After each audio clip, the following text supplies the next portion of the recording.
This thing you made me watch. Oh my goodness. How is this on YouTube? I don't understand. Well, we're getting right into it. Welcome to Bad Movie Brothers. I'm Eric. I'm Chad. And the thing that I made Chad watch was Joysticks. Yeah, what year is this from? This is 1983. Oh. But I would believe 1978. Yeah, they probably filmed this way before. This is a movie about an arcade, pretty much. This is an 80s sex comedy movie about an arcade that I had thought from glancing at it looked like it might be a kind of a Revenge of the Nerds kind of a thing. Uh-huh. And I am all in favor about a bunch of silliness taking place at an 80s arcade. Yeah, it was like a Revenge of the Nerds mixed with Animal House, but not up to the par of either one. No, I mean this may be the most drive-in movie we have ever seen. Yeah. It's not particularly well made. It did not have a high budget. It seems like it's a movie that was predicated entirely on that the producers had access to a video arcade. It's also a movie that, much like other recent movies on this show, the plot is not a major concern. Anybody involved? No, it did have. Yeah. The worst. When I say the worst. Yeah. When I'm saying that, I mean the most fun and best Valley Girl accent of eternity. Okay, like where are we supposed to go? Sure, there's the Galleria, and there's like going to the movies and everything, or going to 7-Eleven after school for stuff, but like that's totally it. Just Bailey's Video Arcade is the only place to go for good, clean fun. It was hilarious. Yes, so there are, and part of what made me kind of like this movie is that there are some real bright spots in it. This is very much a movie in the finest Bad Movie Brothers tradition, yeah, in which there's a couple of real things to grab onto. Some good characters in here. And yes, and I think her name's Patty. I don't know. Yeah, the Valley Girl is a tremendous character. Oh my, she's terrific. And having it's just a strong accent. It's very strong. And I just recently, for the first time, watched the movie Valley Girl. Oh, okay. The Nick Cage movie that helped spawn the whole Valley Girl thing. Mm. And there is no one in that movie that is as aggressively Valley Girl as this girl. If everyone would like just bag the noise, okay, like we could do this. Oh, it's insane. Who, incidentally, I'm watching this movie, I'm like, I recognize this. Familiar. Yeah. Looked it up. She's got a big part in Police Academy 4. Hey, there you go. You just and I really liked her in that. Oh, yeah. Mm-hmm. But yes, so she's great. And so what plot the movie has revolves around that she's a Valley Girl who just wants to go to the arcade and play video games. Now she's not the main character. That must be stressed. But wait a second. Who is the main character? I would argue that there is a trio of main characters. That there is that this movie features a real Star Trek Kirk, Spock, McCoy triumvirate at its center. But before we get to that, we must stress that so the Valley Girl wants to go to the arcade. Her rich daddy is Jodan Baker. Yes. Of Mystery Science Theater movies fame, as well as several James Bond movies. Real actor. Yeah, I don't know that I would go that far. More than anybody else. A known quantity. There you go. Yeah. He does not want her hanging out at the arcade for the vaguest of reasons. I don't know. And so he makes it his mission to shut down the arcade. Yes.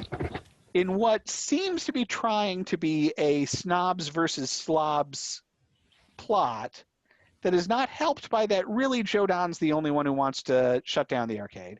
He is not particularly snobby because Joe Don is not great at playing snobby. Right. He's a very have a beer with kind of an actor. In fact, when they introduced him in the Pierce Brosnan and James Bond movies, he's supposed to be the chuckle-headed American in the Hawaiian shirts that helps out James Bond. Yes. So it's hard to take him seriously in that kind of role. And then the characters, now while the arcade is filled with misfit characters that we will get into, the leader of the arcade, the Captain Kirk of the arcade, is this real clean-cut, preppy guy. Anyhow, about 6 months ago, I convinced my grandfather to turn the warehouse into the arcade. And we had a fantastic grand opening. And that he is ably assisted by Eugene, an enormous nerd. I like fun just as much as the next guy, but it's my first day at the arcade. You work at the video arcade? He is like the uber movie nerd. Yes. And then I don't even know. I guess he's like the engineer of the arcade. He's the best at the video games. He knows how to keep the video games running. Mm-hmm. Dorfus. I thought it was Mick Dorfus. I think his name is McDorfus, but everybody calls him Dorfus. Oh, okay.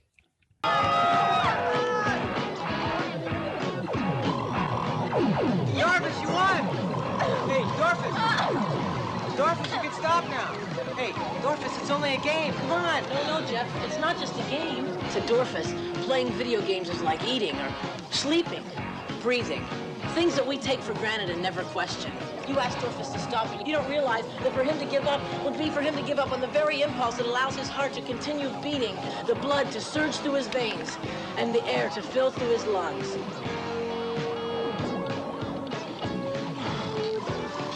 God, Eugene, you're making me sick to my stomach. He is a large gentleman who has toxic gas. There were so many farts in this movie. Just toxic ones. Dorfus, maneuver!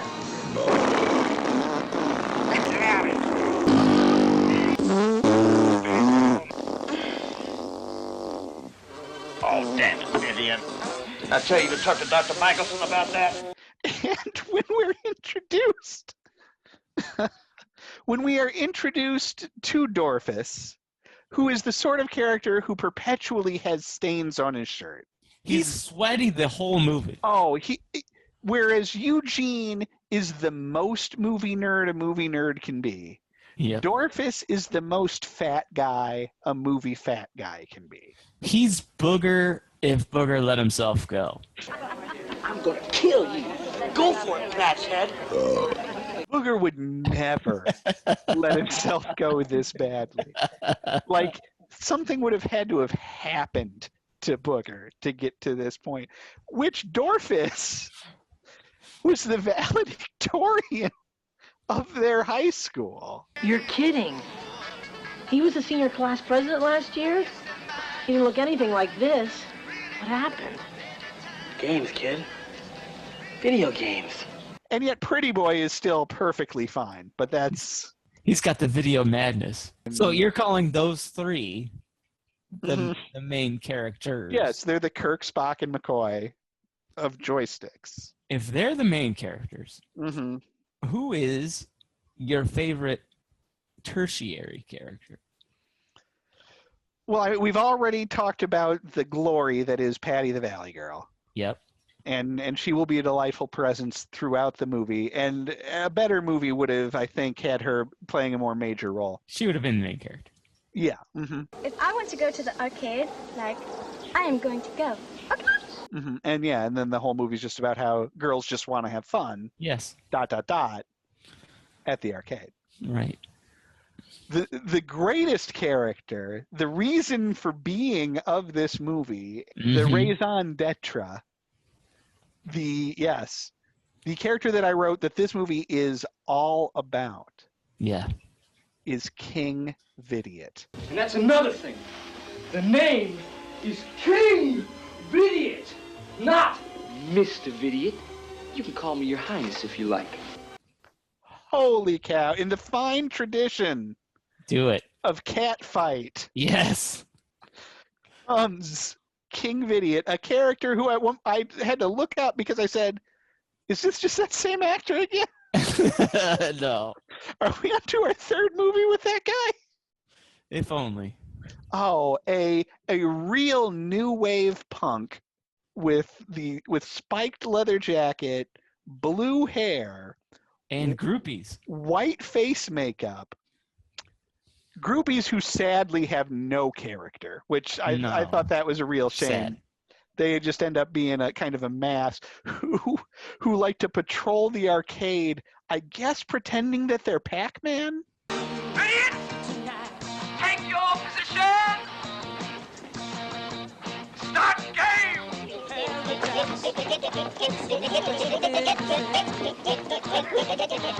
Wappa, wappa, wappa. Yeah, I guess. Yeah. I Like don't they're know. Pac-Man, I guess. Again, this is a movie that is made by people who had access to an arcade, but do not know how any of it works. And King Vidya Yes. is the leader of a motorcycle gang. Who does not have any motorcycles. They're mini motorcycles.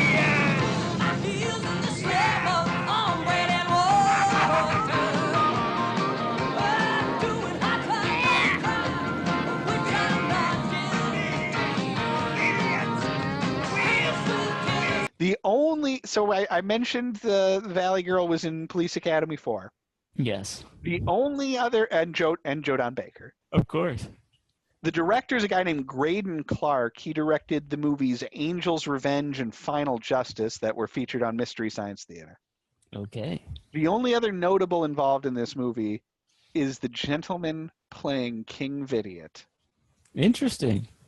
Do you have a guess? I have zero. I'll tell you this. He has been in another Bad Movie Brothers movie.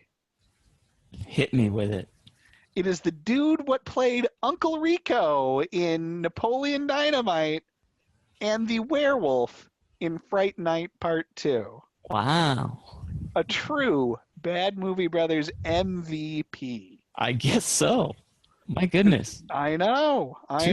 Two classic characters. Almost unrecognizable under the white face paint that he wears. And the blue the hair. entirety of the movie. Now, King Vidya, he says some of the most wonderful things in this movie. They're late in the movie. So King Vidya, he just wants to go into the arcade, lightly harass people. Yeah. More annoy them than anything, and play video games. But Right. for some reason, the manager keeps kicking him out of the arcade. Well, because he keeps pushing buttons. Who cares? Right.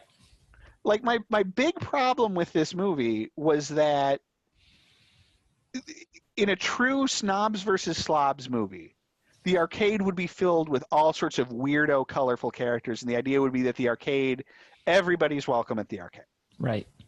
But and certainly in this, there's an early scene in this movie where we see that there is a Franciscan friar who is addicted to I saw video that. games. Saw that. Immediately followed by a gentleman who seems to think that he is Curly from the Three Stooges. Father, this thing is possessing me. Father, I am losing control. Father, I have sinned. You're blessed.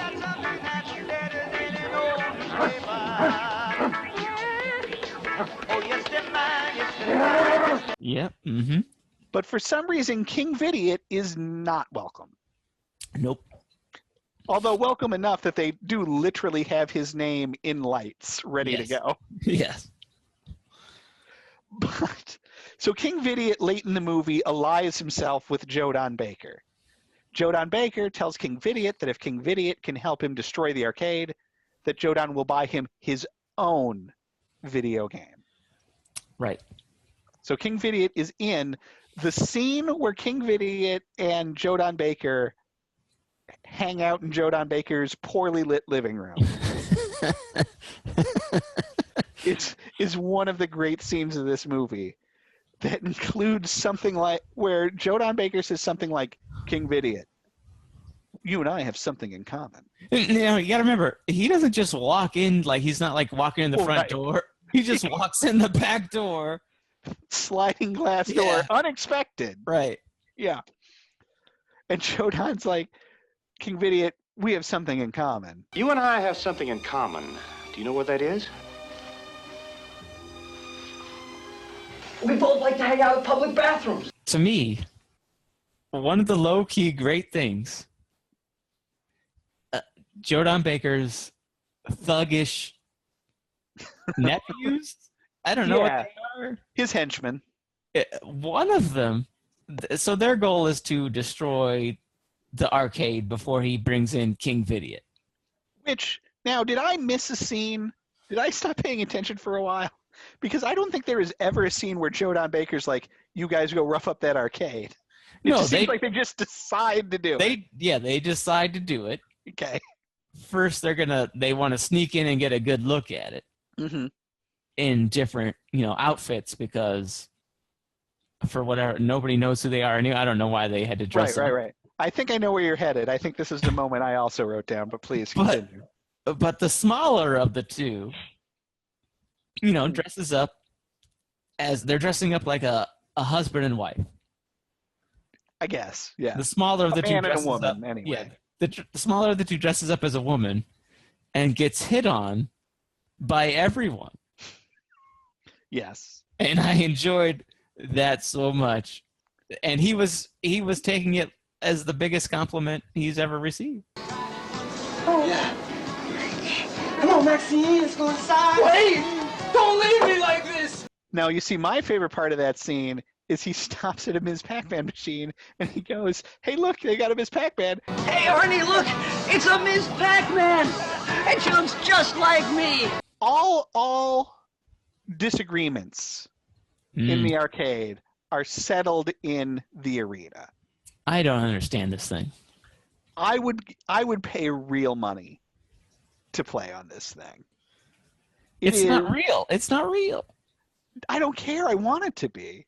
It could be. I don't know. But it is a head-to-head arcade, a giant one that people can gather around.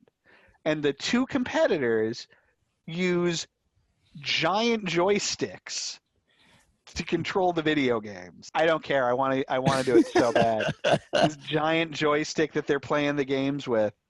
Tremendous. And it shows up twice. It shows up early on that King Vidya, if he can win, he gets to stay.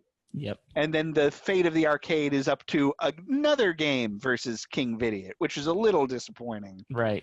That it ends up being the same deal again. I don't know. I thought that was so cool. And I especially as a young lad would have loved to have gotten my hand on one of them. Yeah, it's like what's that Nickelodeon show? What was that called? The one where they go into the video game? Nick Arcade or something like that? Nick Arcade. Oh man. Oh. Nick Arcade, if you do not know, was a Nickelodeon game show wherein in the early rounds it was just watching kids play an arcade game, and there'd be some stupid thing like, all right, you're going to play Sonic the Hedgehog and you've got 60 seconds to collect 50 rings. It's something like that. Yeah. And then whoever got to the last round got to go inside the video game, which was just blatantly a kid in front of a green screen. Well, yeah, now that we know what it is. But in the early 90s, we didn't know what it was. And you can see him keep looking at the monitor off camera because he's trying to, like, hit a button that doesn't exist above his head. And then the response time on the thing is not good. Bad. Classic show. Oh my goodness gracious. And really that's what you're hoping for out of Joysticks. And Joysticks gives you little tastes of that kind of thing, whether it's with the arena or all the opening titles are footage of video games that I'm pretty sure we had for Atari that I was terrible at. Everybody's bad at those. The preppy guy doesn't play throughout the movie, people are like, "Hey, let's play a video game." He's like, "I don't play the games." Well, ladies, you know I never play these games. So at the end, he has to play the video game because Dorfus has been kidnapped by the two nephew thugs. Correct. Yes. Because Dorfus is the best there is at video games. Right. And eating hot dogs. Yes. So Preppy needs to train. So he asks, "Hey, can I get 15 minutes?" Yeah. And Eugene takes him backstage to his massive office. I think it's his bedroom. It's the size of an apartment. Yeah. Yeah. And so they do a half-hour training montage within this 15 minutes. Right. Oh, half hour. It's like days could have gone by. Yeah. The amount of training that there's towels involved and, relearning. Because he used to be the best at video games. Then something happened wherein he lost his confidence. And so inside of these, really 10 minutes, because there's 5 minutes of just talking him up. Yeah. Inside of 10 minutes, Eugene has never shown a real facility for video games. Not at all. Has to get him back up to snuff. To beat so that King he can Vidya. take on King Vidya in a game of Super Pac. Yeah. In order to keep the arcade open, because this is a thing that everyone just agrees to on a gentleman's agreement. Yeah. And you know what? They're playing the game. Mm-hmm. King Vidya's destroying him. Mm-hmm. And then I didn't catch this. Mm-hmm. But all of a sudden, King Vidya just, stops playing. Yeah. So again, there are 2 arena matches in this movie. Yeah. Dorfus v. Vidya. Right. And Preppy v. Vidya. And in both matches, a character does not play the game. Yeah. Because Dorfus's strategy, while King Vidya is really, really playing the game, is Dorfus just doesn't play what seems like some sort of weird fantasy Galaga knockoff. Right. He just stands there and eats a hot dog until Vidya's last guy dies, and then Dorfus just jams on the video game. As if in any version of Galaga, you could not touch the joystick and last more than 10 seconds. Right. I mean, guys, come on. We all know Galaga. Well, yeah, we've played it multiple times. We all know Galaga.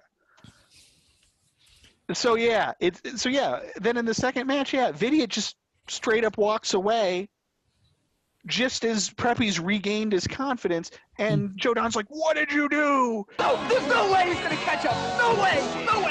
One mistake and he's dead. Why'd you kill off your last spirit for? You didn't even do that to you definitely won. You called me back. What did that to the main for?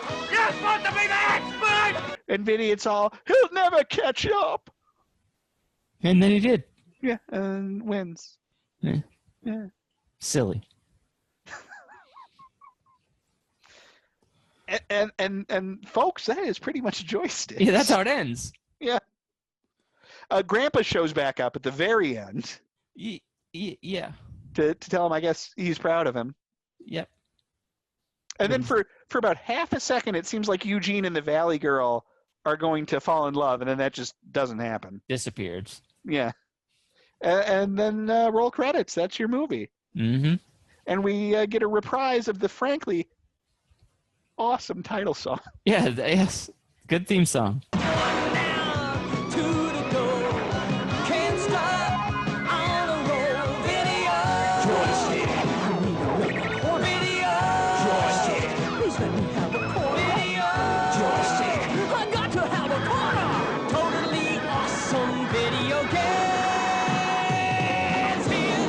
Song, which is another quality of a Bad Movie Brothers classic. You gotta have your own classic theme songs. Here's what you need. You need 2 or 3 great secondary characters. Mm-hmm.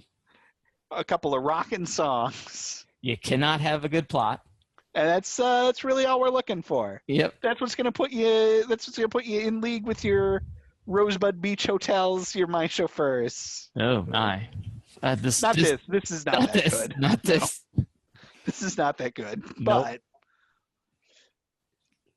quasi-memorable. It is on the YouTube. Yeah, you can watch the whole thing on YouTube. Multiple people have posted this whole movie on YouTube, so Be have careful. at. Be Including in high definition widescreen, if that's a thing you need in your life. Mm-hmm. Chad, do you have anything else that you would like to say about Joysticks? No, I think we've covered more than its fair share. I think we just achieved the kill screen. Oh my! Don't do Yes. that. Don't do that. Okay. We'll be back with more bad movies next time. Until then, Have fun. Stay safe. Be well.